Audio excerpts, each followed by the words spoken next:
could cows become the leading cause of global warming?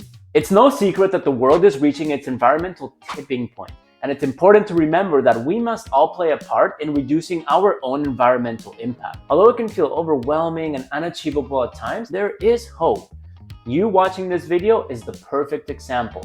By consciously educating ourselves, we make more informed decisions, which will definitely help create a more sustainable future for ourselves and for future generations. For example, did you know that the meat and dairy industry now accounts for 1/4 of all the greenhouse gas emissions produced globally? Wait, what?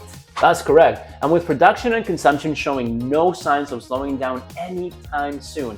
Matter of fact, the Food and Agriculture Organization of the United Nations now estimates that we will need to produce 60% more food by 2050 to account for our ever-growing population. From 2005 to 2015 alone, greenhouse gas emissions from the dairy industry increased by 18%, and milk production increased by 30% to a whopping 909 million tons per year. But where are all these greenhouse gas emissions coming from? That's a great question, and I'm glad you asked it. There are a few contributing factors.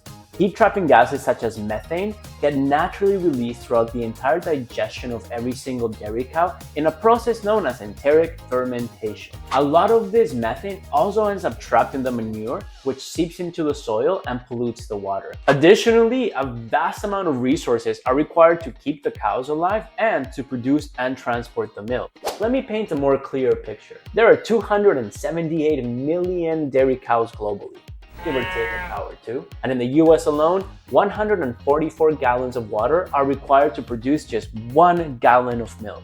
And what's even worse is that dairy companies are not required by law to report their greenhouse gas emissions. With that being said, the dairy industry has a lot of work ahead to reduce its negative impact on the environment. But there's also many things that you can do to help.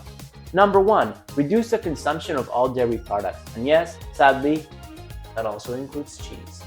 Number 2, support organic dairy farmers and sustainable farming practices. Number 3, switch to plant-based alternatives. Number 4, continue to educate yourself. We are fast approaching a catastrophic 2 degrees Celsius tipping point. According to the World Meteorological Organization, the period from 2010 to 2019 was the warmest on record yet. So the question remains, are you ready to play your part?